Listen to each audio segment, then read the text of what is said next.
não aparece, né? Ele fica escondido.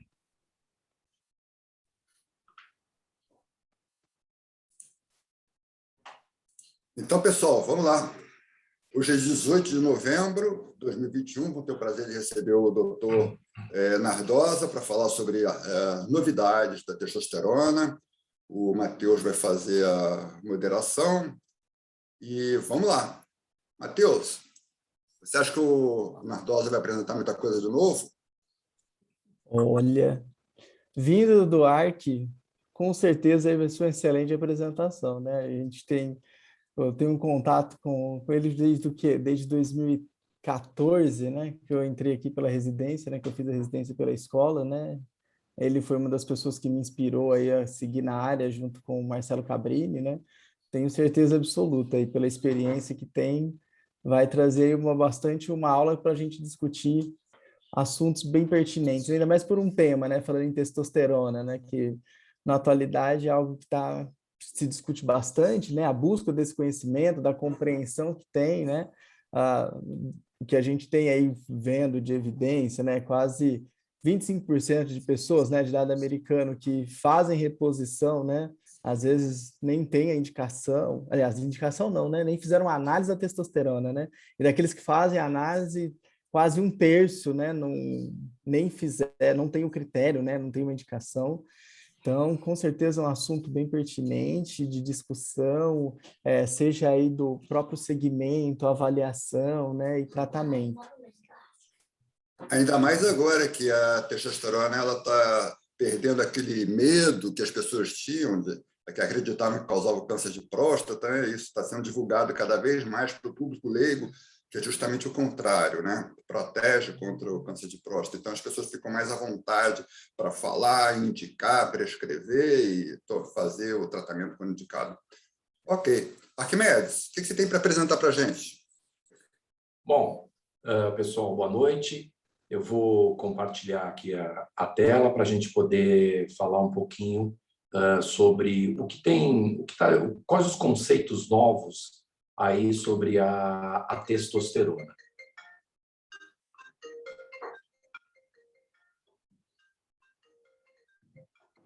Espero que vocês estejam... vocês conseguiram ver minha tela compartilhada? Ah, tá bom. Então, vamos lá. Primeiro, eu queria agradecer o convite, agradecer as palavras do Matheus.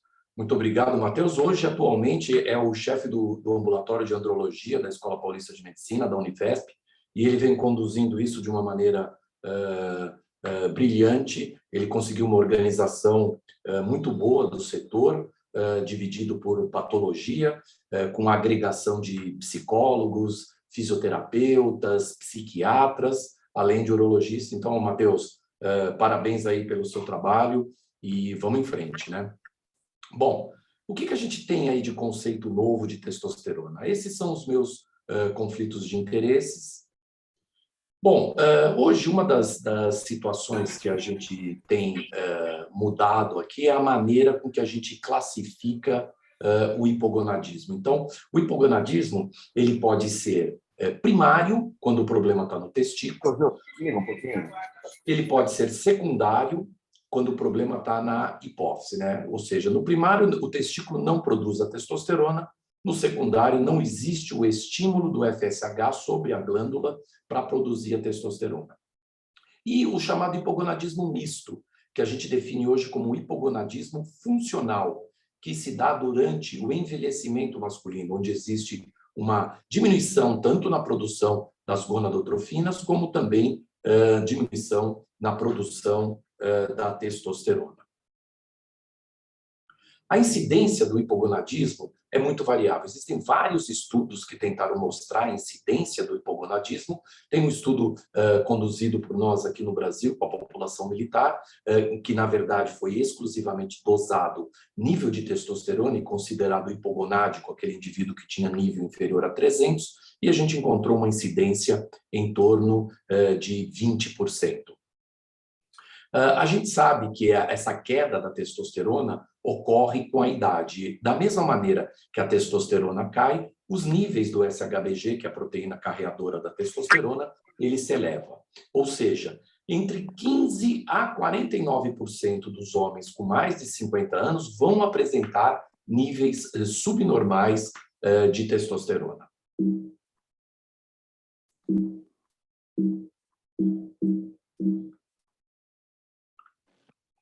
Bom, a gente sabe que a queda de testosterona está associado às comorbidades, como hipertensão, dislipidemia, diabetes, obesidade e coronariopatia. Além da idade, na presença dessas comorbidades, existe uma tendência de uma queda mais acentuada da testosterona. Ou seja, a queda da testosterona tem uma relação íntima com a síndrome metabólica. Então, indivíduos que têm alteração glicêmica, que têm alteração da pressão arterial, circunferência abdominal, a dislipidemia, ele tem uma tendência maior a desenvolver hipogonadismo. A gente sabe que o hipogonadismo funcional tem uma relação direta com a obesidade. Parece que a obesidade, entre as comorbidades, é a principal delas no sentido de desencadear o hipogonadismo. E existe uma relação direta entre a gordura visceral e o nível de testosterona, ou seja, quanto menor o nível de testosterona, maior a gordura visceral, e quando você repõe testosterona para esses indivíduos, você tem uma melhora desses fatores da síndrome metabólica, inclusive da gordura visceral. Ou seja, homens magros e saudáveis, eles têm muito menos hipogonadismo do que homens com obesidade, que chegam a ter 13 vezes mais hipogonadismo. Em outras palavras, a redução da testosterona, além da idade, parece estar muito relacionado com as comorbidades e, entre as comorbidades, a obesidade. Bom, a testosterona, ela pode ter uma ação direta no receptor androgênico, então teria uma ação em músculo, medula óssea, osso, cérebro e tecido adiposo. Parte dessa testosterona é transformada em estradiol, é convertida em estradiol através de uma enzima, que é a aromatase, e através do receptor estrogênio teria ação em ossos, cérebro e mama. Outra parte da testosterona sofre uma ação da enzima 5-alfa-redutase e se converte em dehidrotestosterona e vai atuar onde a gente sabe, principalmente na próstata, pele, cabelos e pelos. Bom, da onde vem a testosterona, né? Então, a gente sabe que a testosterona é derivada do colesterol, né? É o acetato de colesterol que vai atuar através de toda essa cadeia na produção da testosterona. Então, uma pergunta que é sempre comentada é: será que indivíduos que usam estatinas para diminuir o colesterol, eles vão ter menos testosterona? Então, ando se comentando, será que remédio, estatina, qualquer uma delas pode diminuir o nível de testosterona? Parece que não. Essa é uma meta-análise em que você estudou a relação entre testosterona e estatinas e viu-se que indivíduos que utilizam estatina de rotina não apresentam níveis de testosterona inferior àqueles indivíduos que não utilizam as estatinas.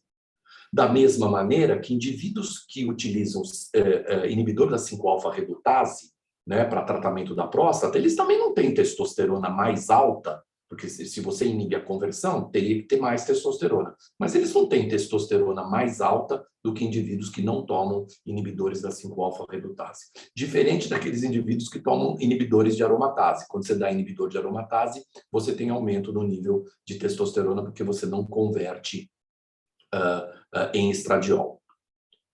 E existe relação com a vitamina D? Hoje está muito na moda a reposição de vitamina D, todo mundo tem vitamina D. Só para lembrar um pouquinho para vocês as fontes da vitamina D, então a pele é uma fonte de vitamina D, né? Você tem a pré-vitamina D3 na pele e com a ação do sol ela vai se converter em vitamina D. Você tem uma fonte de vitamina D que é a dieta, você tem suplementos de vitamina D, que ficam todos armazenados no fígado na forma de 25-hidroxivitamina D, que para atuar precisa ter uma passagem pelo rim e se converter em 1,25-hidroxivitamina D. E ela que teria a ação principalmente na regulação dos níveis glicêmicos, no sistema imune, na regulação do crescimento celular, prevenção de câncer, ou seja, de todos os benefícios decorrentes da vitamina D.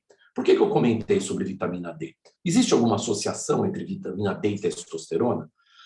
Estudos experimentais em que você causou um knockdown nos receptores de vitamina D, esses ratos desenvolveram hipogonadismo e tiveram uma diminuição no número e mobilidade dos espermatozoides, mostrando aí que talvez exista uma associação entre vitamina D e testosterona. Isso se comprovou do ponto de vista clínico? Sim, esse é um trabalho que mostrou que indivíduos que foram submetidos à reposição de vitamina D apresentaram níveis de testosterona superior a indivíduos que não faziam suplementação com vitamina D. Ou seja, existe aí uma relação direta entre vitamina D e testosterona. Bom, quais são as manifestações clínicas desse hipogonadismo funcional que nós comentamos? Então, os sintomas mais exuberantes acabam sendo da parte sexual, com diminuição do libido e alteração da ereção, mas a gente não pode esquecer que também existem efeitos centrais, como alteração do humor, dificuldade de concentração, às vezes pode se confundir com uma síndrome depressiva.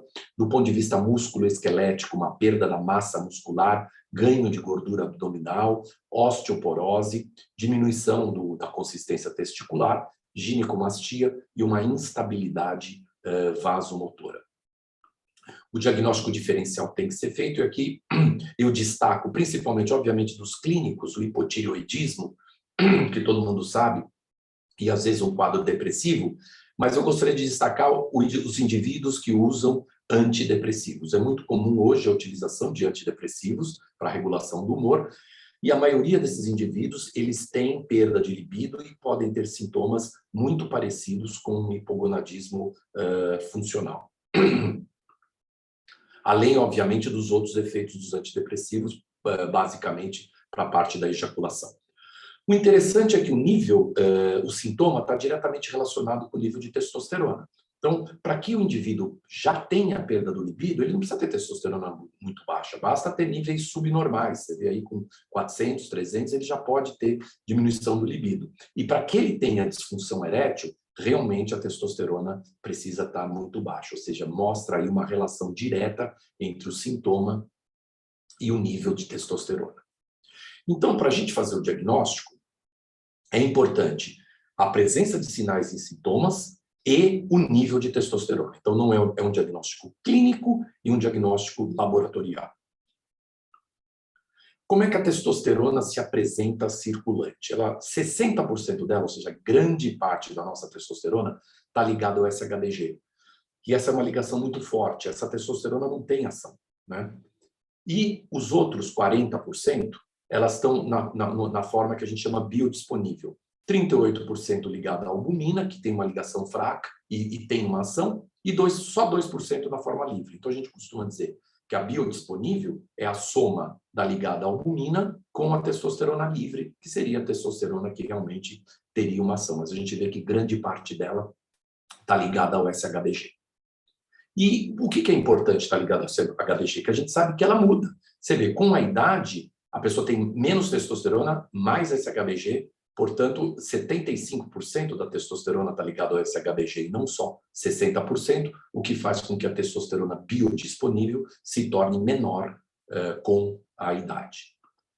Além da idade, obviamente, existem outros fatores que podem aumentar o SHBG, como hipertireoidismo, infecção por HIV, uso de anticonvulsivantes, uso de estrogênios e outras situações em que o SHBG diminui.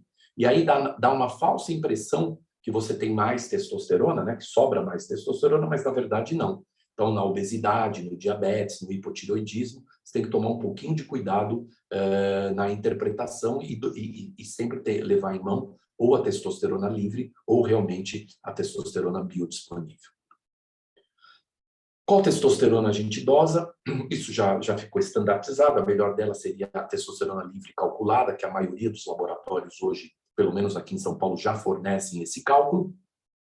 Mas nos serviços universitários e em muitos locais do Brasil em que a gente não dispõe da livre calculada, a gente ainda se baseia na testosterona total. Eu, particularmente, prefiro utilizar a testosterona total e utilizo a livre calculada só em algumas situações. Quando o laboratório não dá a livre calculada, é óbvio, você pode calcular ela a partir do SHBG, da albumina e da testosterona total. Que valor é esse de testosterona total que a gente aceita hoje como hipogonadismo? Então, esse valor já foi 200, já foi 230, já foi 300, já foi 400, mas hoje, segundo o consenso latino-americano sobre da SLANS, de 2013 ainda, acima de 346 nanogramas, a gente considera o indivíduo eugonádico. Abaixo de 231, ele seria hipogonádico. No último guideline americano, o valor ficou em torno de 300, ou seja, o valor que a gente já adotava na nossa prática, que era 300, foi o valor que a AOA determinou como hipogonadismo, ou seja, inferior a 300, o indivíduo seria considerado hipogonádico, acima de 300, ele seria considerado eugonádico. Obviamente, para aqueles pacientes em cuja testosterona total estão naquele limbo, né, entre 231 e 346, segundo o consenso latino-americano, a gente faz a testosterona livre calculada. E quando a testosterona livre calculada for superior a 7,2 nanogramas por decilitro, a gente não trata, e se ela for menor que 7,2, a gente pode estar autorizado a fazer uma reposição hormonal. Eu acho que quando existe dúvida, é muito importante que você calcule a testosterona livre calculada. Bom, qual que é o objetivo da reposição hormonal? Óbvio que o objetivo da reposição hormonal não é tornar o indivíduo um super atleta, um campeão olímpico. É restaurar os parâmetros eugonáticos, levar ele a níveis eugonádicos, melhorar a força e a massa muscular, manter a densidade mineral óssea, reduzindo o risco de fratura, melhorar aspectos neurocognitivos, como humor, irritabilidade, melhora a função sexual, ou seja, o que a gente quer é melhorar a qualidade de vida desses pacientes. E realmente a gente sabe que quando você repõe, você traz um benefício para esses homens, você melhora a qualidade de vida deles. De que maneira nós podemos repor a testosterona, ou seja, aumentar os níveis de testosterona no homem? Então, existem terapias de substituição exógena da testosterona, em que eu forneço a testosterona, e no nosso meio aqui no Brasil nós temos preparações injetáveis, preparações transdérmicas e preparações via oral do ponto de vista comercial. Ou nós usamos terapias de estímulo à produção endógena da testosterona. Eu não dou a testosterona, mas eu estimulo o indivíduo a produzir testosterona através da utilização das gonadotrofinas coriônicas, do citrato de clomifeno ou dos inibidores de aromatase. Para quem estaria indicado você fazer uma substituição endógena, ou seja, você estimular a produção da testosterona? Para aqueles que apresentam contraindicação para testosterona exógena, principalmente, e aqui cabe destacar, os indivíduos jovens ou eventualmente mais velhos que querem preservar a fertilidade. A gente sabe que a utilização de testosterona pode prejudicar a fertilidade. Aqueles que apresentam contraindicação absoluta para testosterona, câncer de próstata avançado e câncer de mama, ou que apresentam, no decorrer do tratamento, algum efeito colateral que limite a utilização da testosterona exógena, como piora dos sintomas do trato urinário inferior, alterações do PSA e, principalmente, aumento do hematócrito com policitemia. Da substituição dos estímulos endógenos, o que a gente utiliza mais no nosso meio, do ponto de vista off-label, é o citrato de clomifeno. E esse é um trabalho conduzido pelo nosso colega da Rose e pelo Márcio Averbeck, lá do Rio Grande do Sul, que mostraram que a utilização do citrato de clomifeno pode elevar os níveis de testosterona, e a gente vê que o nível basal era de 310, podendo chegar até a praticamente 670 de testosterona, mostrando aí a eficácia do citrato de clomifeno no sentido de elevar o nível de testosterona. Volto a ressaltar que esse é um uso off-label do remédio, mas é uma medicação que todos nós utilizamos muito mais que as gonadotrofinas coriônicas ou dos inibidores de aromatase. E das formulações exógenas, né, da maneira de você dar testosterona, né? Nós temos as testosteronas via oral, as injetáveis e as transdérmicas comerciais no Brasil. O undecanoato de testosterona via oral, o nome comercial é o Androxon.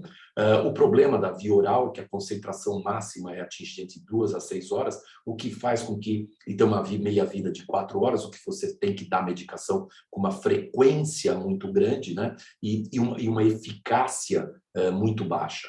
Essa medicação de undecanoato via oral não é hepatotóxica. As hepatotóxicas são as derivadas do 17-alfa-alquiladas. Então, essa medicação não tem hepatotoxicidade, mas ela tem uma meia-vida curta e faz com que você tenha que dar várias doses para o paciente com uma baixa eficácia. As que a gente acaba utilizando com mais frequência são as administrações intramusculares. E das intramusculares nós temos as testosteronas de curta duração, cuja a mais utilizada é o cipionato de testosterona, cujo nome comercial é o Deposteron, os ésteres de testosterona, cujo nome comercial é o Durateston, e nós temos a testosterona de longa duração, né? As testosteronas de administração a cada 3 meses. Nós temos 2 no mercado, o undecilato de testosterona, nós temos comercialmente o Nebido e o Ormus. Cipionato de testosterona, né? É uma estrutura química do 17-alfa-hidroxiéster, tem uma meia-vida de 8 dias, a dose é de 50 a 250 miligramas a cada 2 ou 4 semanas, e ela pode apresentar níveis séricos variáveis, necessita injeções, vamos dizer, frequentes, a cada 15 ou 21 dias, e tem um risco maior de policitemia por apresentar níveis supra- ou infrafisiológicos. Já um decilato de testosterona, que a administração é trimestral, ela mantém níveis mais estáveis da testosterona na maioria dos pacientes. Lembrar o regime recomendado e não esquecer da dose de reforço entre a primeira e a segunda dose com 1 mês e meio, depois você mantém a cada 3 meses. Essa é a farmacocinética do enantato versus o undecilato, mostrando aqui o enantato na curva em vermelho, que ela pode apresentar picos supra- e infrafisiológicos, ao passo que o undecilato, aqui esboçado em amarelo, você permanece mais tempo na faixa eugonádica, vamos dizer assim, na faixa normal, evitando esses picos supra- e infrafisiológicos. Qual que é o problema de você ter pico suprafisiológico? É que a gente sabe que os picos suprafisiológicos, eles estão muito mais associados à resistência à insulina, a um perfil lipídico aterogênico, à apoptose de células neuronais e à policitemia. Então, a gente deveria evitar as de curta duração e utilizar as de longa duração. Esse é um trabalho de um colega nosso aqui, o Alexandre Hall, de Santa Catarina, que estudou as formas disponíveis no mercado aqui de testosterona injetável. O cipionato, os ésteres e um undecilato, mostrando que o undecilato foi o mais eficaz no sentido de manter um indivíduo com um nível mais alto de testosterona por um período mais prolongado.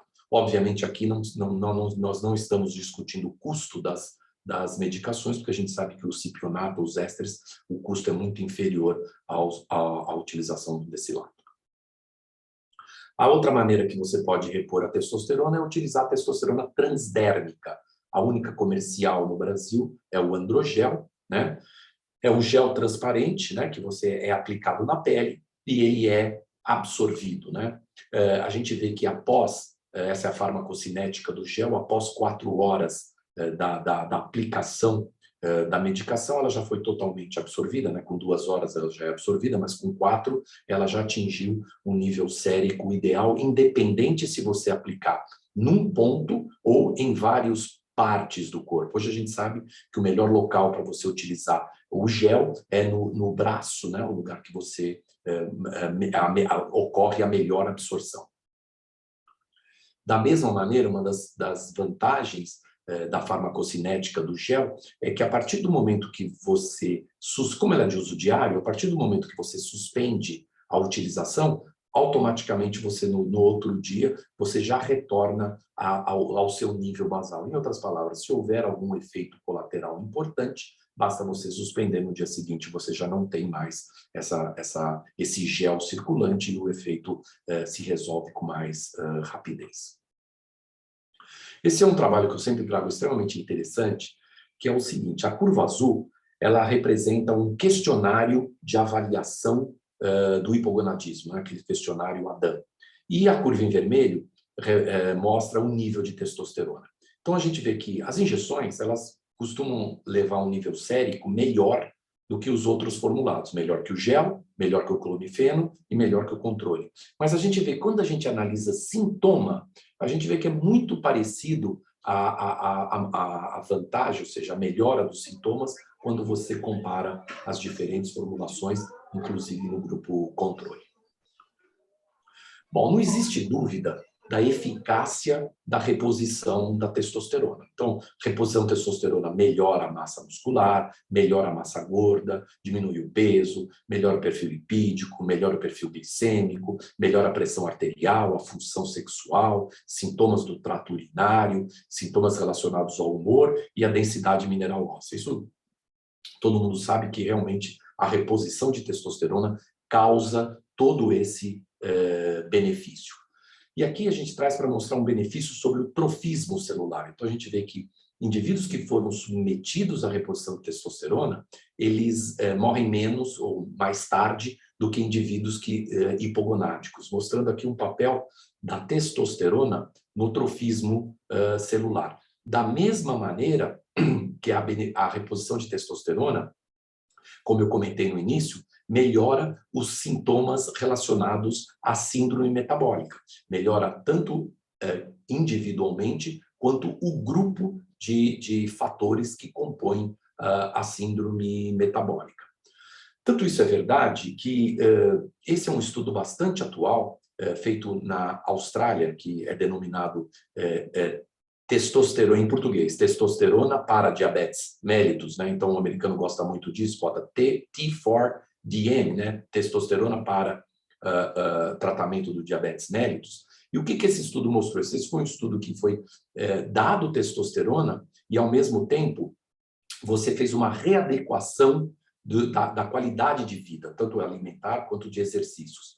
E o que a gente observou? Que o grupo que foi submetido à reposição de testosterona, mais um programa de estilo de vida, que foram 443 pacientes, eles apresentaram uma chance de 12% de desenvolver diabetes mellitus. Ao passo que o grupo que tomou placebo e também fez o programa de estilo de vida teve 21% de chance de desenvolver o diabetes mellitus tipo 2. Ou seja, existe uma redução de 40% na prevalência de diabetes tipo 2 no grupo que usou testosterona versus o grupo que usou placebo, mostrando aí uma ação importante da testosterona em um dos fatores da síndrome metabólica, que é o diabetes mellitus. O mesmo estudo mostrou uma redução significativa da glicemia. Então, no grupo que foi submetido a testosterona e programa do estilo de vida, você teve uma redução de 1,70, menos 1,70. Ao passo que no grupo que só foi placebo e programa de estilo de vida, ele reduziu menos 0,95, mostrando aí também uma redução da glicemia no grupo que foi submetido à reposição de testosterona, mais o programa de estilo de vida. E no mesmo estudo, para encerrar, a gente viu que a chance dele desenvolver diabetes, ou seja, daqueles indivíduos pré-diabéticos, o indivíduo que foi submetido à reposição de testosterona teve 7,6% de chance de desenvolver o diabetes, ao passo que o grupo que utilizou o placebo, a chance foi de 14,9%. Então, esse trabalho mostrou basicamente a relação direta entre testosterona e a glicemia e o diabetes mellitus tipo 2, mostrando um papel importante aqui da testosterona. Bom, e quais continuam sendo as nossas controvérsias na reposição da testosterona? As duas grandes controvérsias é a próstata e os eventos cardiovasculares, isso não tem dúvida, que é o que mais os clínicos e alguns urologistas temem quando se fala em terapia de reposição com testosterona. Vamos falar um pouquinho dos eventos cardiovasculares. A gente sabe que não é bom ter testosterona baixa, mas também não é bom ter testosterona muito alta. O ideal é manter a testosterona na zona fisiológica. Aí sim você vai ter o benefício do ponto de vista cardiovascular, ou seja, você diminui o risco cardiovascular. você melhora o perfil lipídico, você melhora basicamente toda a sensibilidade à insulina, você melhora a pressão arterial, você melhora tudo quando o nível de testosterona está na zona fisiológica. Quando ela está abaixo, você tem risco, e quando ela está acima, você também tem um risco. De uma maneira geral, a gente sabe que esses efeitos cardiovasculares não são afetados pela testosterona, a não ser um deles, que é o aumento do hematócrito, como está demonstrado aqui nessa curva em vermelho, que é o que a gente já sabe. Todos os outros fatores, na verdade, eles apresentam um benefício, fatores esses cardiovasculares apresentam um benefício quando o indivíduo é submetido à reposição de testosterona. Diferente daquele trabalho que todos nós conhecemos, que gerou essa discussão, que dizia que testosterona aumentava o risco cardiovascular. Bom, essa é uma meta-análise, né, do Corona, que mostrou que realmente testosterona não aumenta o risco cardiovascular. Mas vale lembrar mais uma vez que ela tem que ser mantida na zona fisiológica. Mas existem algumas situações em que você tem que tomar um pouquinho de cuidado na reposição de testosterona do ponto de vista cardiovascular. Então, aqueles indivíduos que apresentam história recente, ou seja, menor de 6 meses, de infarto do miocárdio, revascularização miocárdica, quer seja cirúrgica ou através de stent a menos de 6 meses, ou apresentaram acidente vascular a menos de 6 meses, ou uma insuficiência cardíaca descompensada, não são bons candidatos para você iniciar uma terapia de reposição com testosterona. Você deveria esperar um prazo superior a 6 meses, ou no caso da insuficiência cardíaca, que ele tivesse a insuficiência cardíaca compensada. Esse é um grupo de risco, com menos de 6 meses, ou com a insuficiência cardíaca descompensada, para você submeter à reposição de testosterona. E quanto à próstata, né? A pergunta é, testosterona pode estimular o crescimento prostático? Essa é uma pergunta que todo mundo faz. Ela aumenta o PSA? Ela estimula o desenvolvimento do câncer de próstata? Ela acelera a progressão de um câncer de próstata já tratado ou existente? Ou desencadeia a recorrência de um câncer de próstata já tratado? Então, vamos ver se a gente consegue responder cada uma dessas questões. Esse foi um trabalho que mostrou, em vários países, que mostrou a preocupação dos médicos urologistas sobre terapia de reposição com testosterona. Então, você vê que a grande preocupação não é com a hiperplasia benigna, né? E sim com câncer de próstata. Você vê que, independente do país, existe uma preocupação muito grande com o câncer de próstata quando você compara com a hiperplasia benigna. Bom, qual o efeito da testosterona? Nós vamos ver o efeito sobre os sintomas do trato urinário inferior, sobre os níveis intraprostáticos de testosterona, sobre o PSA e sobre o tamanho da próstata. O primeiro deles é sobre os níveis intraprostáticos de testosterona. Então, esse foi um trabalho que comparou indivíduos que foram submetidos à reposição com testosterona e indivíduos que não foram submetidos à reposição com testosterona. E o que chama atenção na curva aqui em laranja, é óbvio que os que foram submetidos tiveram um aumento do nível sérico de testosterona, mas não tiveram aumento nos níveis intraprostáticos de dihidrotestosterona, mostrando que talvez essa reposição hormonal não atue basicamente nos níveis androgênicos dentro do tecido prostático e nas suas funções androgênicas dependentes. Esse outro estudo mostrou uma elevação inicialmente nos níveis do PSA e no volume prostático daqueles indivíduos que foram tratados com testosterona. Mas o que chama a atenção é que inicialmente existe um aumento tanto do PSA quanto do volume, mas depois isso caminha para uma estabilidade. Talvez isso, obviamente, baseado naquela teoria da saturação, onde a partir de um determinado nível de testosterona, os receptores estariam saturados e mais testosterona não ocasionaria problemas para a próstata. Da mesma maneira, a gente sabe que existe uma prevalência maior de hipogonadismo naqueles indivíduos que apresentam LUTS, né? Que pode chegar em termos de até 22%. E esse é um trabalho, uma meta-análise, que mostrou, que estudou o volume da próstata, os sintomas do trato urinário inferior e as alterações do PSA. São vários estudos e a gente tentou compilar esses dados, são 15 estudos com 746 pacientes. E quanto à próstata, 2 mostraram aumento da próstata, 1 mostrou diminuição e 7 não mostraram alteração. Quanto ao fluxo, LUTS ou IPSS, houve piora do fluxo em 1, melhora do fluxo em outro estudo, melhora do IPSS em 4 estudos, e sem alteração em 9 estudos. E o PSA, aumento em 1, em 100 alteração em 5, isso por si só já dá para a gente concluir que parece que a terapia de reposição com testosterona não tem muita influência, tanto no volume, quanto no sintoma do trato urinário inferior, quanto no PSA. Então, tem poucos efeitos negativos, sem impacto significante no PSA. A única contraindicação seria para aqueles que têm um HPV com IPSS maior que 19, mas de uma maneira geral ela é efetiva na melhora dos sintomas de LUTS em homens idosos.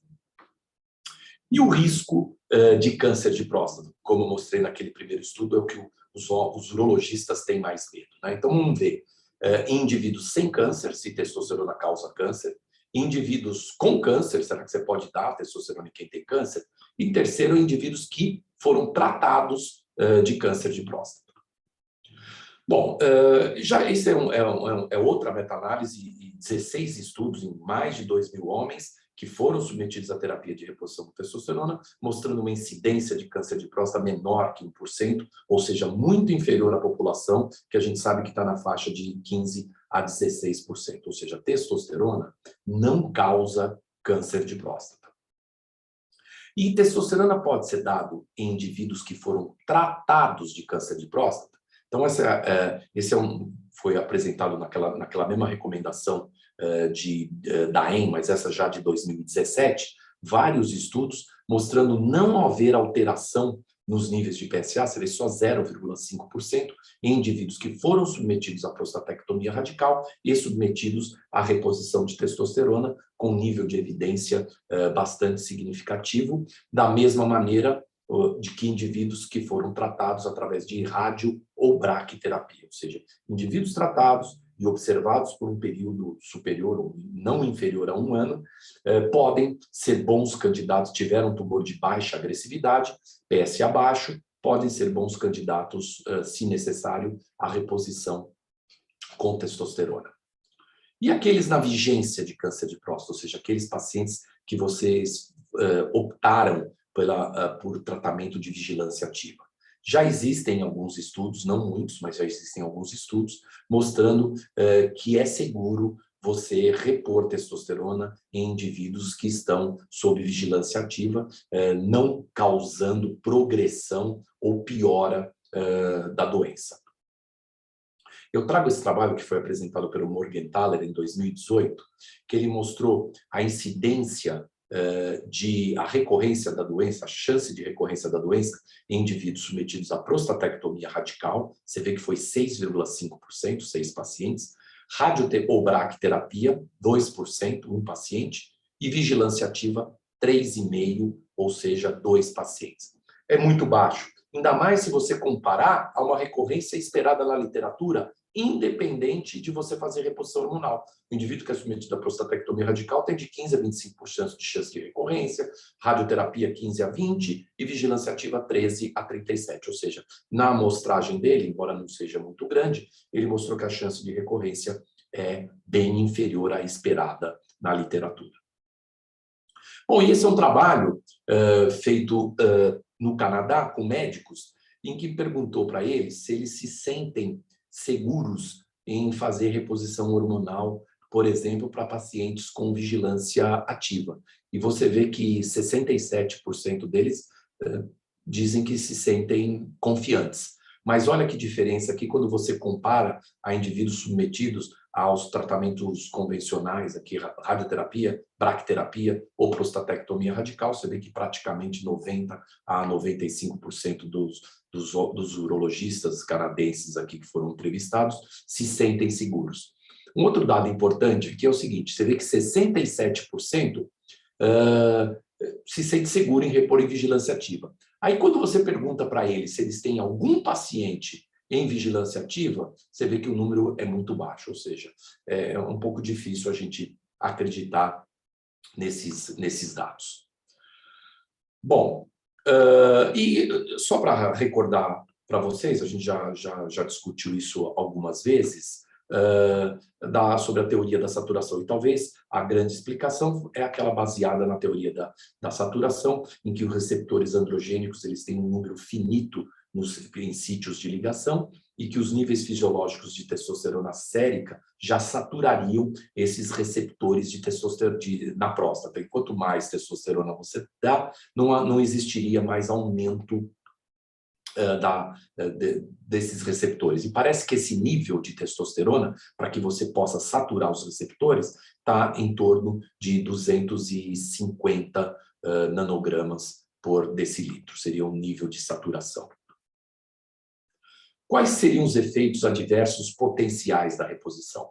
O mais importante para nós são os relacionados com a próstata, piora dos sintomas prostáticos, aumento do PSA ou a policitemia eritrocitose. Alguns outros efeitos menos importantes podem ser relatados, como acne, reações cutâneas, no caso do gel, dor no local da aplicação, no caso das medicações injetáveis, ginecomastia e sensibilidade mamária. A contraindicação para TRT, contraindicação absoluta, segundo o guideline da Sociedade Europeia, é o câncer de próstata localmente avançado ou metastático. Hoje a gente já sabe que existe alguma ressalva nesses sentidos, principalmente com aqueles tratamentos bipolares. O câncer de mama, homens que desejam ter filhos, hematócrito maior que 54 ou insuficiência cardíaca severa, segundo a Sociedade Americana de Cardiologia, classe 4. O acompanhamento tem que ser rigoroso, de início a cada 3, depois 6 e posteriormente 12 meses. Monitorar a resposta clínica e laboratorial, avaliar os parâmetros sanguíneos, o nível de testosterona e PSA, avaliar a necessidade de ajuste da dose, detectar efeitos adversos e avaliar a próstata com toque retal e PSA, que é muito importante. Bom, e para encerrar, como é que a gente monitora a resposta clínica do paciente submetido à terapia de reposição com testosterona? Então, o que melhora primeiro? A gente sabe que a primeira coisa que melhora quando você faz uma reposição é a libido. Depois, a energia, a força, vamos dizer, a sensação de bem-estar, né, acaba melhorando. Os aspectos cognitivos, depois a melhor redução da massa gorda, melhora dos sintomas da síndrome metabólica e só depois a melhora da disfunção erétil. Hoje, a gente sabe que a reposição de testosterona potencializa a ação dos inibidores de 5-fosfodiesterase. Então, mas a gente não pode esperar isso de início, de cara, quando você faz uma reposição. A gente vê que a melhora da DE ocorre mais tardiamente e, por último, a melhora da densidade mineral óssea. Muito obrigado. Arquimedes, eu agradeço muito a sua apresentação, brilhante, cheia de detalhes e bastante enriquecedora. Eu só queria te perguntar uma coisa primeiro, Arquimedes. O que você acha que está faltando para que a gente tenha um método de reposição oral eficaz? Eficaz que eu digo com uma dose diária. O que está faltando para isso? Não, eu acho que isso aí, Henrique, depende de... A gente sabe que as hepatotóxicas, as derivadas dos 17-alfa-alquilados, eram testosteronas muito boas, mas elas tinham o problema da hepatotoxicidade. Eu acho que é encontrar uma droga que consiga ter uma meia-vida adequada, ou seja, maior do que 4 horas, que é a dose que a gente tem, e que não seja hepatotóxica. Quer dizer, eu acho que o que está pegando é a meia-vida e a toxicidade hepática para que a gente tenha realmente uma droga boa.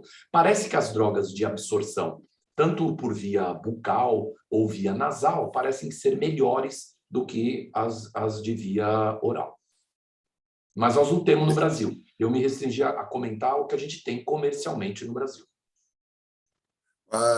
De injeção nasal, a absorção nasal ainda tem a meia-vida curta também, não é? Ainda tem meia-vida curta. E os pellets bucais também também têm meia-vida curta.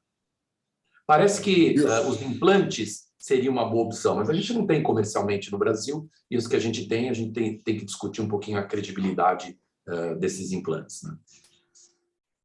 O PET cutâneo? O PET cutâneo era uma boa opção, mas o homem não gosta muito de usar esses adesivos, né? Esses adesivos acabam descolando e a adesão ao tratamento com esses adesivos cutâneos foi muito baixa, principalmente nos Estados Unidos. E foi por isso que ele acabou entrando em descontinuidade.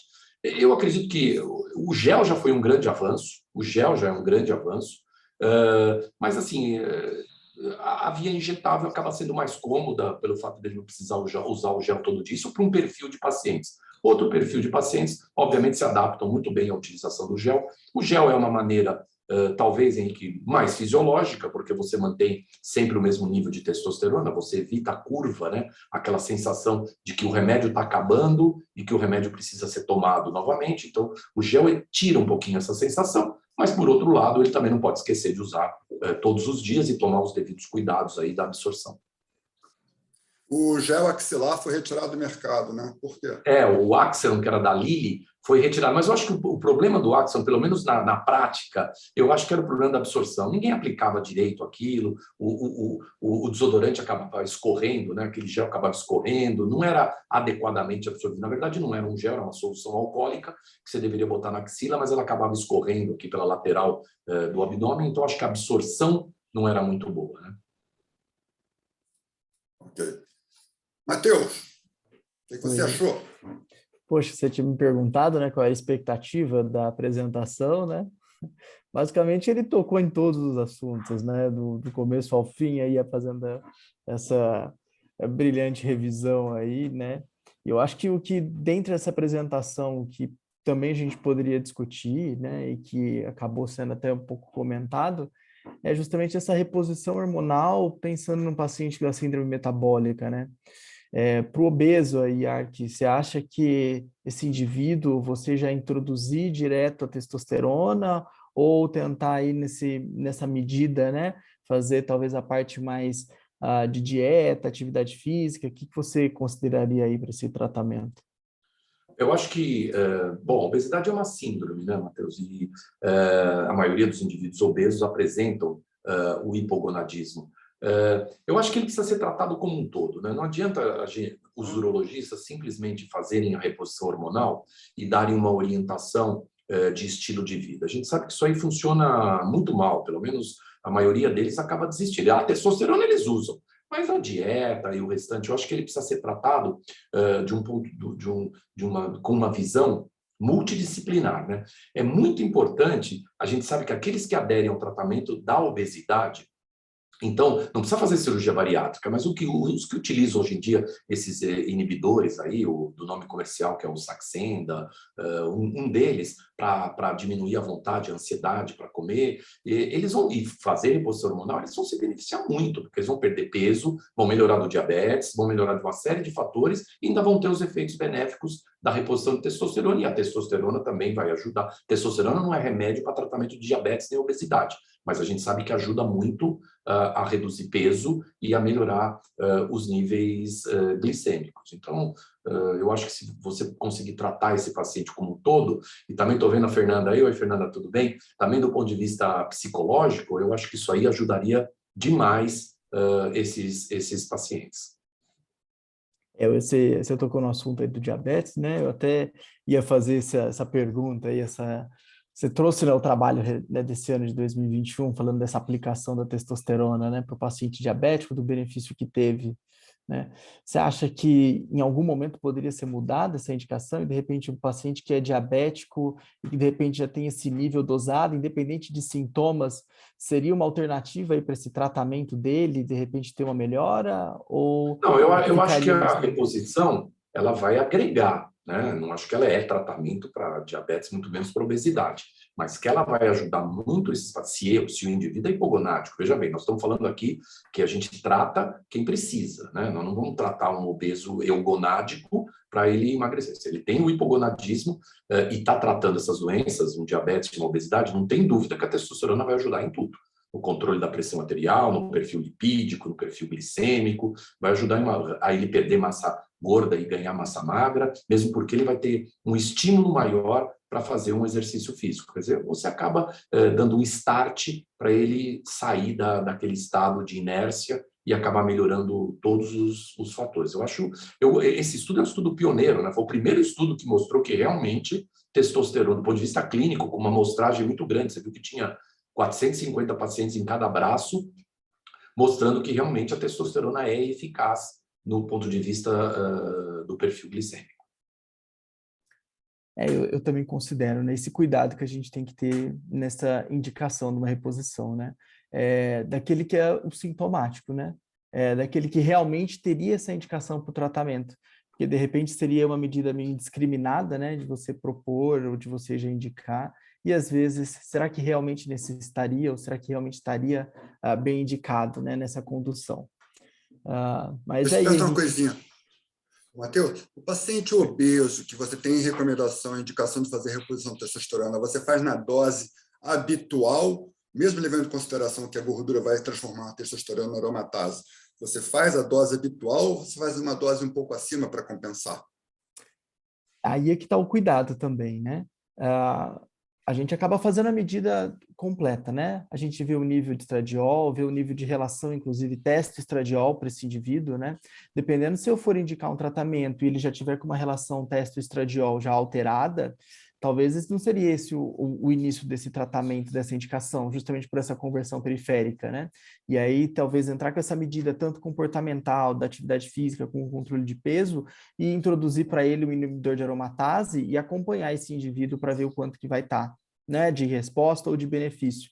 E aí, dependendo do nível, de como está nesse segmento do acompanhamento, né, do controle dele, no segundo momento fazer o uso da medicação, né, seja ela injetável, né, ou em gel.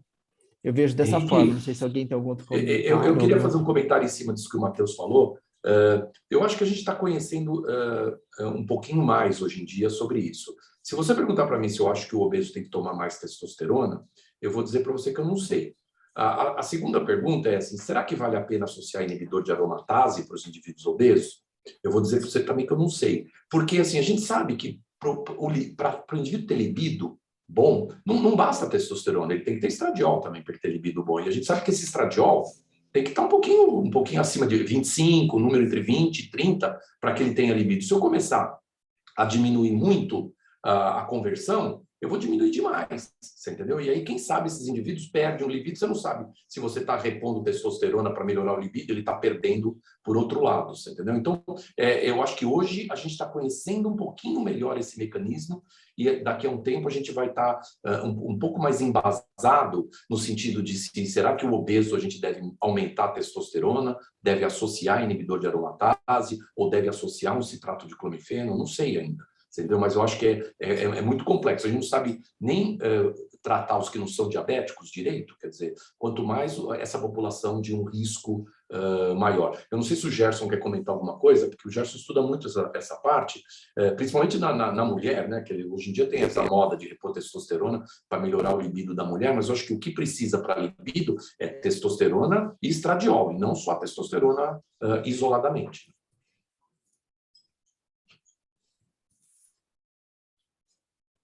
Ok. Alguém quer fazer uma pergunta? Quem quiser fazer pergunta, liga o microfone, por favor.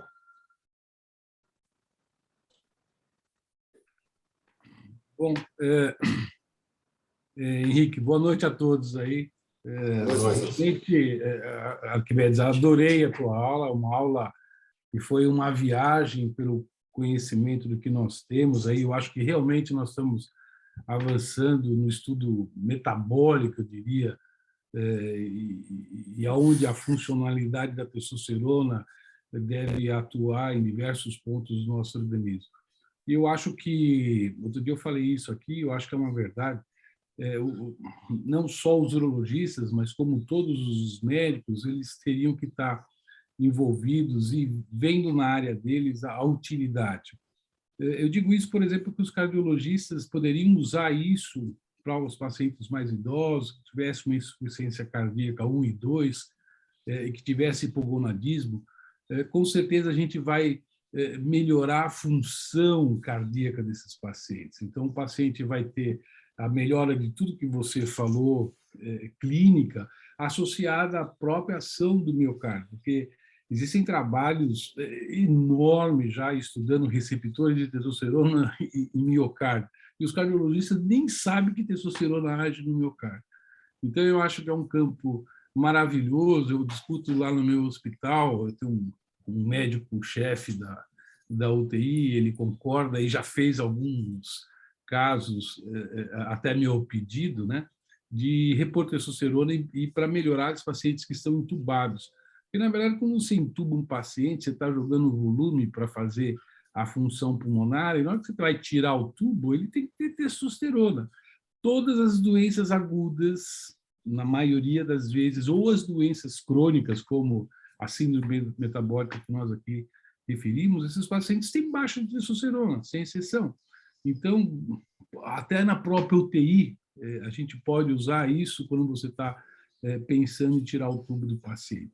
E a melhora realmente é muito importante. Quer dizer, você tem uma projeção de tirar o tubo em 2, 3 dias, você pode simplesmente fazer um nebido, comprovar que a testosterona está baixa, e se você repuser, ela vai já estar no nível razoável e vai ajudar esse paciente a sair do tubo. Então, são muitas as indicações que os diversos especialistas teriam que estar com uma atenção, talvez discutindo com algum membro da equipe do hospital que tivesse maior conhecimento, e isso agregando dados positivos para a recuperação do parceiro.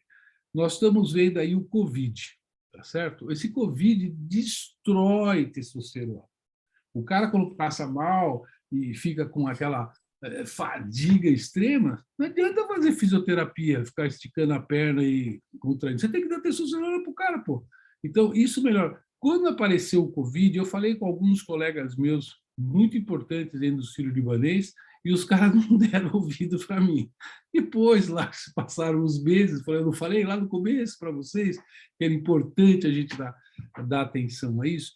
E isso é verdadeiro, porque muitos desses pacientes que têm problema do Covid, eles têm uma distrofia muscular absurda. E uma das maneiras de a gente melhorar isso é repor testosterona. Alguns poucos pacientes que eu tive oportunidade de fazer isso pós-Covid, esses pacientes melhoraram assim rapidamente. Eles tiveram uma melhora que eu acho que sem a reposição de testosterona, esses pacientes demorariam muito mais tempo. Então, eu acho que testosterona tem uma amplitude de uso terapêutico, desde que seja clinicamente correto, muito significativo para a melhora dos nossos pacientes. Mas outra coisa que eu queria falar da tua aula, parabéns pelos slides, estavam lindos, bonitos, um slide super apresentável, gostoso. Eu fotografei, viu?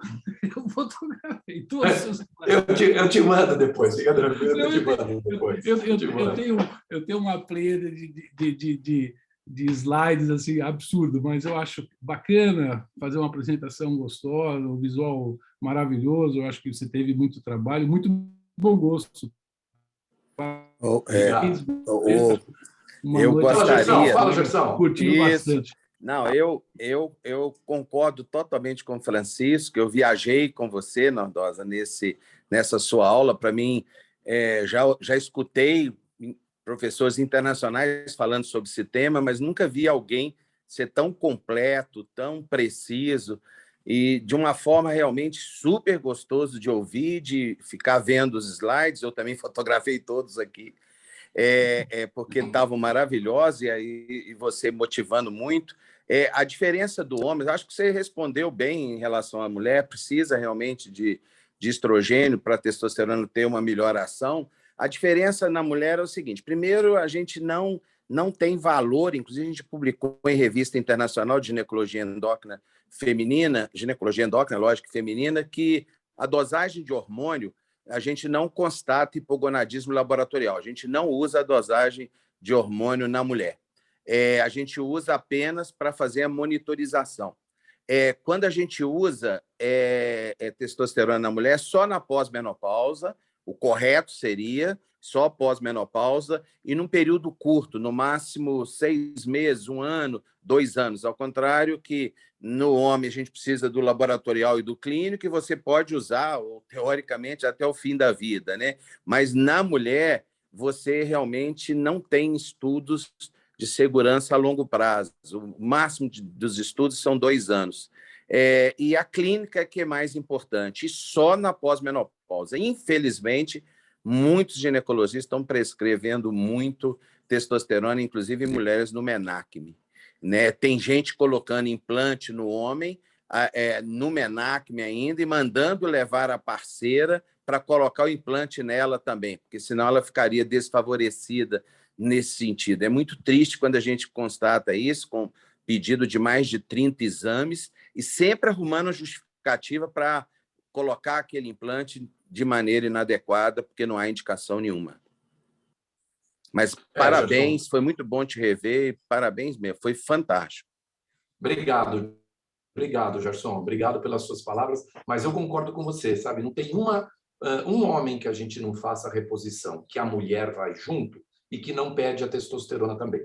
E o que eu costumo responder é que não estou familiarizado, não conheço e não posso indicar testosterona. Mas mesmo assim, elas acabam voltando depois com o marido e estão tomando alguma testosterona de uma maneira completamente errática, né? Você mesmo sabe disso, que tem muita mulher usando androgel uma vez por semana, coisa que não tem absolutamente nenhuma explicação do ponto de vista fisiológico.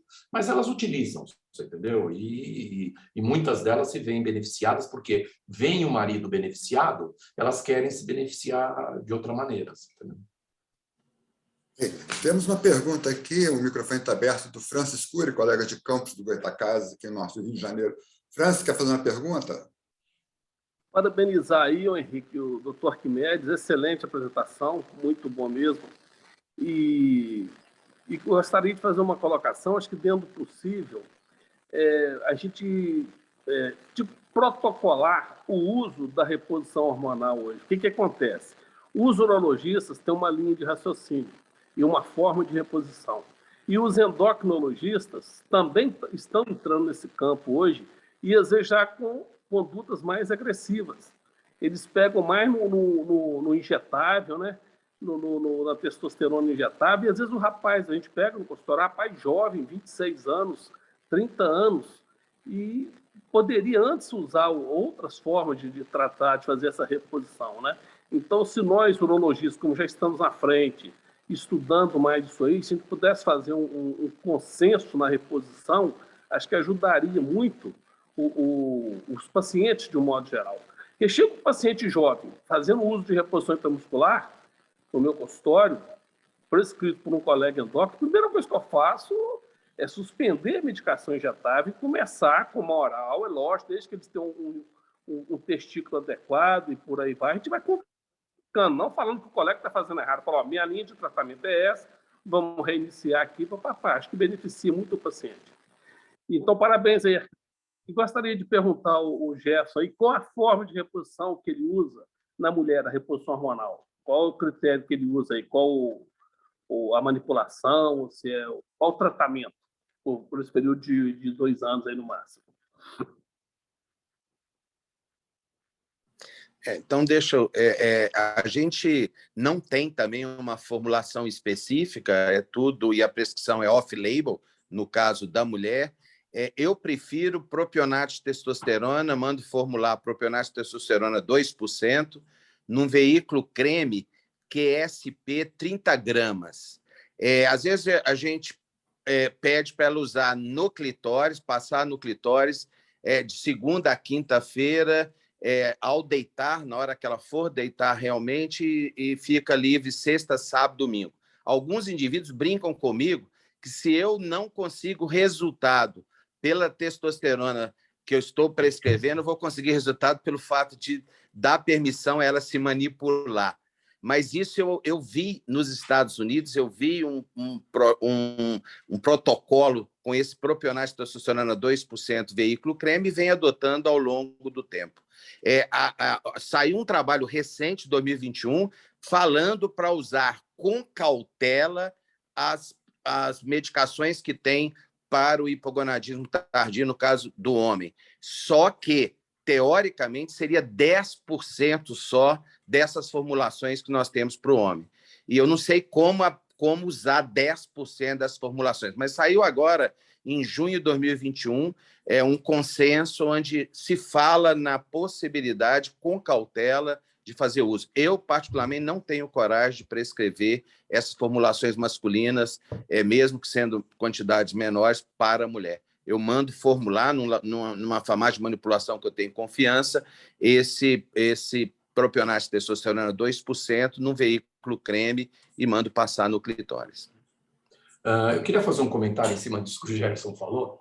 Eu aprendo muito com o Gerson, né? Não só de vinho, viu, Gerson, mas também das suas dicas de consultório. Não era 30, se eu não me engano, você, uma época, era 50.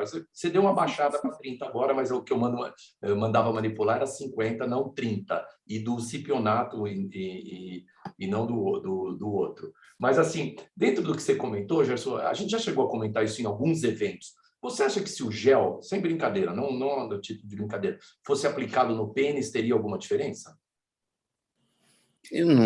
É interessante, né? É mucosa ali, tem a pele, mas tem a parte de mucosa também. Eu acho que, não sei, nunca vi falar em aplicar o... Inclusive, a gente fala o seguinte, que essa mulher deve usar essa testosterona na hora que for deitar realmente, sem possibilidade de ter sexo. Porque ela poderia estar passando para o parceiro ali, porque vai ser colocada ali no clitóris, entrada da vagina, mas eu não saberia te responder, não, Arquimedes. Eu acho que se no pênis daria a resposta. Agora, tem gente que está cortando o sachê pela metade, tem muita gente fazendo. Agora, o que eu estou ficando triste é que tem ginecologista passando o Anebido para a mulher, igual passa para o homem, manda tomar uma dose 6 semanas depois e continua as 12 semanas. Eu acho que essas mulheres vão ter rapidinho clitóris aumentado, que é irreversível, alopécia, que é irreversível, voz grave, que é irreversível. Por isso, a Sociedade Brasileira de Endocrinologia e Metabologia fez uma campanha em 2019, fantástica, a sessão de São Paulo, testosterona em alta na mulher, saúde em baixa. O projeto era tudo isso, testosterona alta na mulher, saúde em baixa. Porque se você jogar a testosterona em níveis suprafisiológicos na mulher, você vai ter um monte de problemas em termos de efeitos colaterais, né? A gente sabe que o nível de testosterona do homem em relação à mulher é 1/10 do que o homem tem para a idade que ele tem. Uma coisa é uma pessoa de 20 anos de idade e outra é um homem de 70 anos de idade. São capítulos diferentes. Então, teoricamente, ela teria 1/10 desse valor. Mas eu acho que na mulher é outra biologia, é outro metabolismo endocrinológico, e a gente está num chutômetro aí, e, na verdade, todas as sociedades não recomendam o uso de testosterona para a mulher, pelo menos é o que eu sei do que eu andei lendo nos últimos tempos, né? Só para terminar a colocação aqui, já que vocês comentaram aí sobre o uso de testosterona no pênis, o efeito, se funciona, se não funciona. Alguém aí tem experiência ou já usou o creme de testosterona quando chega um garotinho no consultório, 12, 13 anos, com a mãe suspeitando que o pênis está hipodesenvolvido? E Já, vocês... chama creme Lanete, não é isso? Hein? Creme Lanete. A gente mandava manipular isso aí. Pois é, observei que chegava a aumentar um pouco, desenvolvia um pouco mais a genitália masculina, né?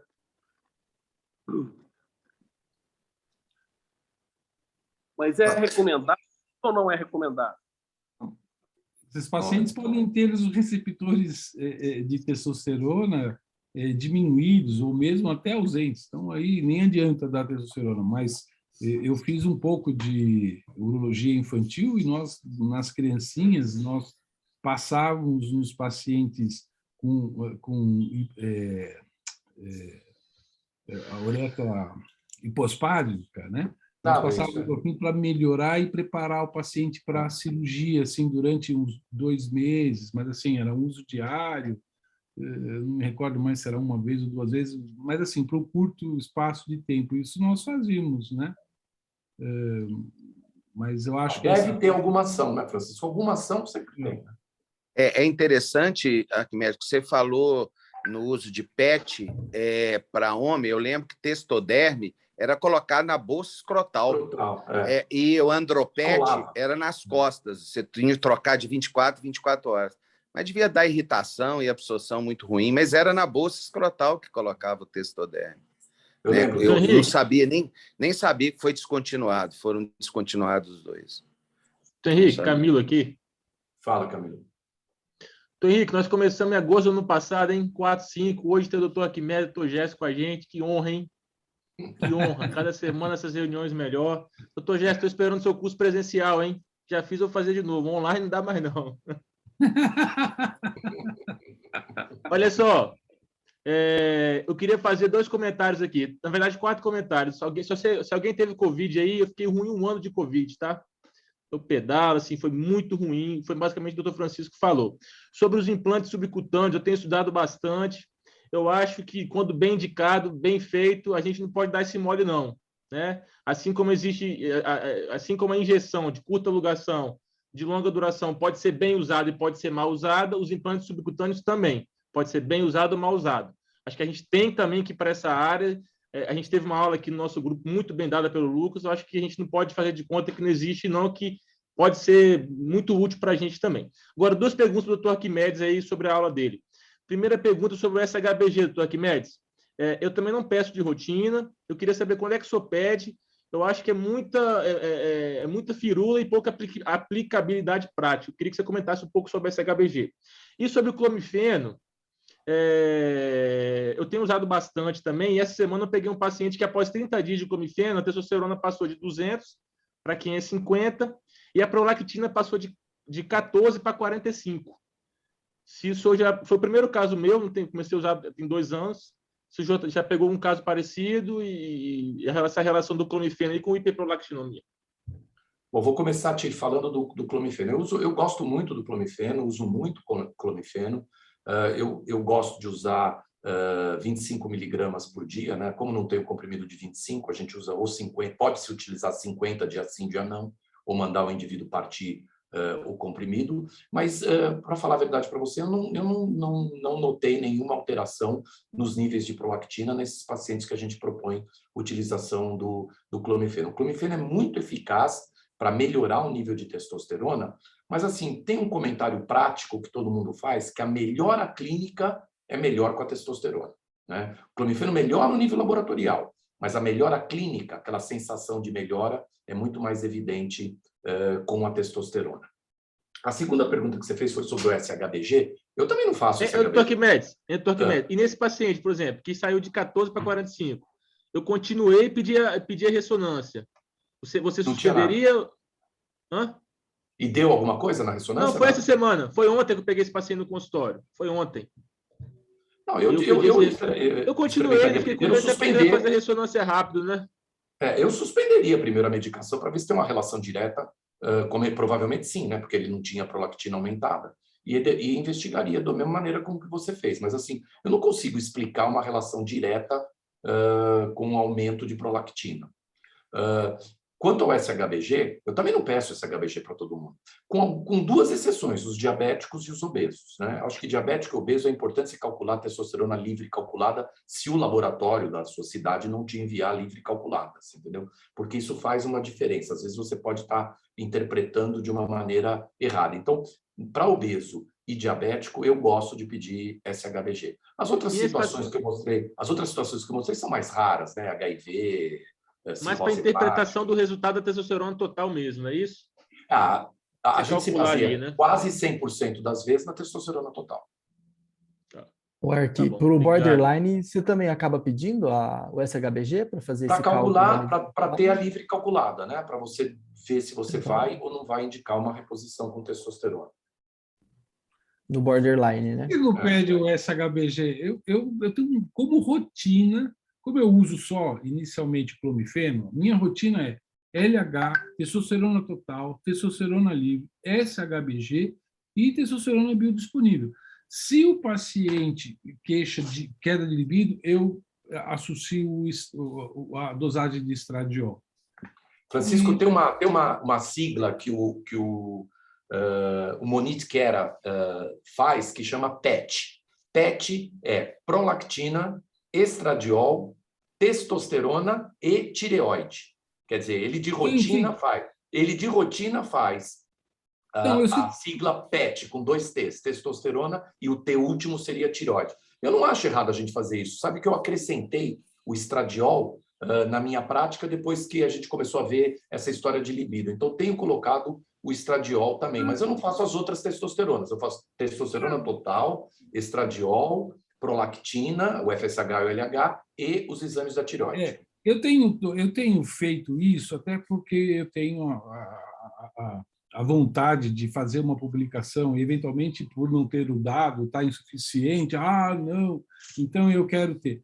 O que eu vejo com o uso dos pacientes que usam o clomifeno é que nem sempre, alguns pacientes são muito o uso contínuo. Só que eu não uso o clomifeno. Na verdade, eu gosto de usar 25 miligramas, viu, Arquimedes? E eu gosto de dar à noite. Por que à noite? Porque à noite é que dá o estímulo da produção de testosterona. Nós produzimos testosterona a partir das 8, 9 horas da noite. Então, eu falo, 8 horas da noite, toma esse troço aí. E gosto de dar diário, para fazer a fisiologia normal. Quando você usa a testosterona intramuscular ou gel, você está usando e aquilo mantém o tempo todinho. Eu acho que o clomifeno é o racional para o tratamento inicial. Existem momentos que falha? Sim, mas olha, os americanos falam, só funciona em 70%. Não é verdade. Funciona em mais de 90%. Não funciona aquele testículo pequenininho. Outras vezes eu olho esse testículo vai funcionar. E às vezes tem células Leydig lá. Não tem as células produtoras de espermatozoides. O espermatogônio já foi embora, mas tem as células de Leydig. Elas então, existem. A gente vai vendo experiência. Eu acho muito legal isso, porque, na verdade, quando você dá clomifeno, você está estudando a reserva funcional do testículo, a parte hormonal. Quando você dá testosterona, você está atrofiando o testículo. Vai parar de produzir esse testículo. A gente sabe até que para a produção de espermatozoide, o testículo tem 500 vezes mais testosterona do que o sangue. Então, sem testosterona dentro do testículo, você não tem espermatozoide, né? Então, eu acho que, para mim, funciona paciente idoso, eu dou para todo mundo. E mesmo, ainda vou mais longe, hein? Sou mais chato aí. Mesmo se o paciente tiver LH alto, se eu contar para vocês que eu tenho um paciente com LH de 13, de 15, que eu dei clomifeno e subiu, é lógico que esses pacientes eram super idosos, né? Mas eles melhoraram a testosterona. Um deles foi para LH de 27. Eu nunca vou esquecer. Falei, meu Deus, como é que funcionou isso? Então, eu tenho um dado muito positivo com o clomifeno, realmente. O Francisco, o de 25 miligramas tem sido um pouco difícil de encontrar no comércio. Não, o de 50 miligramas... Por que eu não dou de 50 miligramas? Primeiro que eu esqueço, é tanta coisa que a gente tem que falar. Eu faço uma consulta um pouquinho longa, eu explico por que a razão daquilo tudo, né? E eu mando o paciente comprar. Você olha a bula, só fala em mulher. Ô, doutor, o senhor está doido? Tu está mandando eu tomar um remédio de mulher? Então eu mando o formulário. Eu tenho uma farmácia de manipulação de 40 anos em São Paulo, eu uso direto e funciona sempre. Então, eu mando para ele. Você manda manipular. Eu mando manipular 25 miligramas, um comprimido ao dia. Eu mando fazer 60 comprimidos. Por mês, eu repito tudo. Também. Com 10, 15 dias, os pacientes estão melhores, já estão referindo melhor. Com um mês, você pode usar. E aí, o que eu faço? Eu não mantenho isso aí diariamente. Se a resposta for muito bacana, ou se o paciente vinha cronicamente com queixa muito simples, eu mantenho uns 2, 3 meses diário, e depois eu vou vendo, dia sim, dia não. Eu tenho pacientes que tomam a cada 4 dias, cada 5 dias, uma vez por semana. Eu faço da mesma maneira. Tem paciente que eu quero, para esse negócio aí, que eu resolvi o seu hipotálamo que estava e a hipófise estavam bloqueados. Eles não param, doutor. Eu lembro de como é que eu não tinha ereção, agora eu estou ótimo. E eu vou manter esse remédio a cada 10 dias, a cada 15 dias. É engraçado, né? Mas é isso, a gente vai aprendendo. Né? Ô, Fernanda, está na linha? Fernandinha está aí, só escutando. Sim. Está na linha, maravilha. Estou só escutando. Prazer falar com você, Fernanda, mais uma vez. Deixa eu te perguntar uma coisa. Em termos de melhora cognitiva do paciente, autoestima, isso é muito evidente, é mais ou menos evidente? O que você tem para dizer para a gente? É evidente, eu acredito que de uma forma geral, né, Henrique? Quando a gente vê a melhora do paciente afeta todas as áreas. A melhora cognitiva não vai ser só, por exemplo, na questão das relações interpessoais, da sexualidade, dessa questão, mas até para a questão do trabalho, né? Para a organização dos pensamentos, para a questão da memória. Né? Sempre que a gente tem alguns quadros que estão associados, por exemplo, depressão, essas coisas, você vê uma baixa da parte cognitiva do homem. Então, tudo que possa, dos processos psicológicos, tudo que possa melhorar esses aspectos, pode promover uma melhora geral e global da vida desse homem. Claro que eu estou mais na área da sexualidade, então eu falo mais do impacto dentro da função sexual do homem, mas existe uma diferença muito grande. E eu achei importante também vocês abordarem a questão do uso de testosterona em mulheres, porque eu acho que uma coisa que a gente tem que deixar claro para esse casal, em aspecto da sexualidade, é que algumas coisas vão mudar. Os comportamentos, em algum momento, pode estar um pouco diferente do que eles estão acostumados, porque eles estavam por um momento onde as funções, pelo que vocês estão falando, do ponto de vista metabólico, estavam alteradas. Então, essa mudança que vai acontecer, inclusive em termos cognitivos, inclusive em termos de sexualidade, é importante ser colocada para o médico, para o paciente, né? Igual eu já tive situações de mulheres que estavam passando por reposição de testosterona, eu até comentei numa outra aula de vocês, né? E os parceiros desconheceram elas do ponto de vista da sexualidade. Também há na mulher uma melhora dos aspectos da cognição. Eu acho que isso é importante, eu acho que deve ser, eu não conheço estudos tão a fundo com relação a isso para falar quais as áreas que estão alteradas, mas isso a gente vê bastante. Alteradas para melhor, né? Deixa eu pensar num aspecto, senão, quando a gente fala alteradas, as pessoas já imaginam para pior. Mas, por exemplo, eu acho que tem que ser muito bem conversado em mulheres. Eu posso dar exemplo, eu atendi um caso clínico de um uso excessivo de testosterona no Hospital das Clínicas. Foi uma mulher que utilizava em níveis assim altíssimos por questão de esporte, de halterofilismo, que desenvolveu uma compulsão sexual associada, né, ao uso excessivo. Então, a gente precisa cuidar realmente de como que esse uso está sendo feito. Ótimo. Deixa eu falar mais uma coisa, é o seguinte, quase sempre se associa, quando alguém vai falar das contraindicações, dos riscos da reposição de testosterona, fala também do aumento da agressividade desses pacientes, desses homens. Mas, por outro lado, a gente costuma observar cada vez mais que pacientes que fazem reposição de testosterona, eles vêm mostrando uma capacidade maior de lidar com estresse. Ao invés de ficar agressivo, eles lidam melhor com o estresse quando tem o nível de testosterona normal. Vocês observam isso? Pergunta pode ser para o Arquimedes, Matheus, ou para você também. Isso, eu só queria fazer um comentário. Quando vocês perceberem uma alteração dessa natureza, eu acho importante mandar o paciente para uma avaliação, tanto psicológica quanto psiquiátrica, para ver se... O som está cortado, Roberto, você congelou. Está congelado o som e a imagem da Fernanda. Desse comportamento tem a ver isso. Quando vocês perceberem uma alteração de natureza comportamental, né, nos pacientes de uma medicação que for prescrita, eu acho muito importante a avaliação tanto psicológica quanto psiquiátrica, para vocês terem um respaldo também do profissional da área de saúde mental, para ver se essa alteração que está acontecendo tem a ver realmente com alguma coisa daquele quadro pontual, já estava presente e, de repente, estava mascarado ou não era avaliada, porque não é uma avaliação que os urologistas vão fazer necessariamente, mas um trabalho casado é importante, porque, às vezes, você pode fazer uma relação de causa e efeito que não exista. Não sei se faz sentido para vocês o que eu estou colocando. Por exemplo, eu posso dar um exemplo. Sempre que a maioria das vezes que um paciente chega para mim com uma prescrição de um medicamento que é um psicotrópico, eu peço para verificar a utilização junto com um profissional da área da psiquiatria. Geralmente eu indico algum colega, alguma pessoa para passar por uma avaliação. por conta das questões que tem comportamentais associadas com tudo isso. Não sei se faz sentido, se eu respondi um pouco. Ótimo. Ok.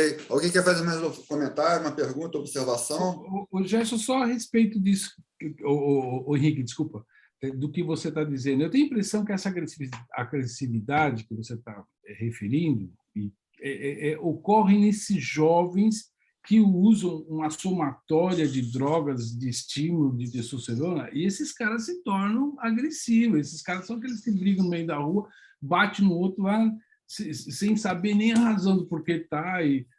Mas as pessoas que a gente usa no dia a dia, que são hipogonatos que a gente sobe, eu não vejo agressividade, eu não vejo meus pacientes falando isso. Acho que nos jovens que fazem esses tratamentos absurdos, e mesmo alguns colegas que associam um monte de coisa, e aí sim pode ter esse tipo de comportamento. Não é do meu conhecimento, na prática clínica, a ocorrência disso, né? Ok. O Henrique, o que eu ia comentar, que a Fernanda acabou, né, até tocando no assunto da irritabilidade, né, de avaliação, o que a gente está acabando até mesmo desenvolvendo no ambulatório é o paciente que é caso novo, né, e que ele chega para o primeiro atendimento, a gente está dividindo eles em 2 grupos, e um dos grupos, inclusive, a gente está aplicando um questionário que é o de score de impulsividade, para saber se realmente esse indivíduo que está chegando, ele já tem, às vezes, uma alteração, algum padrão, né? E que, de repente, para um tratamento para ele possa ter algum impacto, alguma mudança, né?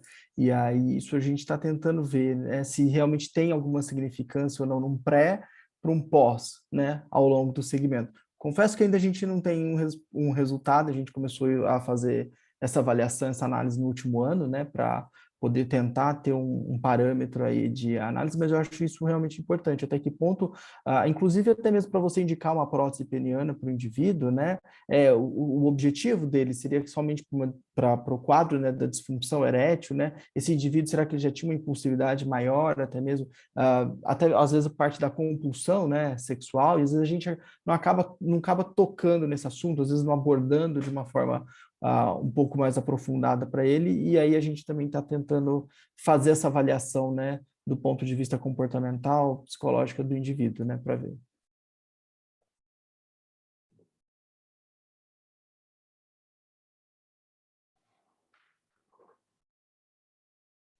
Acho que o áudio, Henrique, cortou, perdão. O seu áudio não saiu.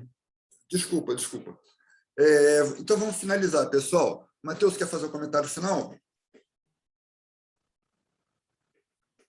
Agora é você que está sem áudio. Perdão, eu achei que não vi aqui que eu cliquei. Eu, bem no começo, eu acabei não fazendo, né? Mas eu agradeço aí o convite, né? O doutor Arquimedes, professor, né? Para mim, que também participou aí dessa apresentação. Aquilo que eu comentei, com certeza, seria uma apresentação importante, brilhante, né? Pelo histórico, pelo contato, o conhecimento que tem. Um tema que é extremamente importante, o que a gente vê aí, às vezes, de uso, abuso, na verdade, do uso e até mesmo a não indicação, né, para alguns indivíduos.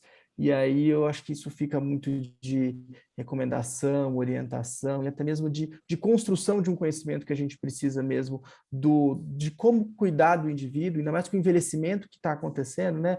Os níveis que a gente vai apresentar aí ao longo do tempo, né? Do próprio envelhecimento masculino. Isso é muito importante a gente discutir, né? Para saber também conduzir e tratar esse indivíduo. Muito obrigado aí, obrigado a todos pela presença. Eu agradeço. Arquimedes, quer finalizar? Quero, só queria agradecer a todos, agradecer a você, em especial, Henrique, parabenizar aí pela Quinta Potência. Eu acho que cada semana que passa, são eventos de maior sucesso, maior repercussão. É muito prazeroso participar dessa discussão com todos vocês. E, mais uma vez, eu só tenho a agradecer e cumprimentar aí meus colegas e agradecer os elogios aí. E estamos aí, né, para uma próxima, se Deus quiser. Obrigado a todos, obrigado a você por ter preparado essa aula. A gente viu que a aula, acho que ela não estava pronta, você preparou para o evento. Muito obrigado, Arquimedes, obrigado, Matheus, obrigado a todos pela participação, Francisco, Fernanda, Camilo, o Curi, todo mundo que participou. Agradeço a todos a presença, a aula vai ficar gravada no YouTube, essa semana acho que já vai estar disponível. Só um lembrete, as outras aulas anteriores, quase todas elas já estão no YouTube. É só ir no Quinta Potência Puro e localizar, ver a aula que você quer assistir. Pessoal, uma ótima noite, muito obrigado, bom final de semana e até quinta-feira que vem. Um abração a todos. Tchau, pessoal. Obrigado. Obrigado. Tchau. Tchau.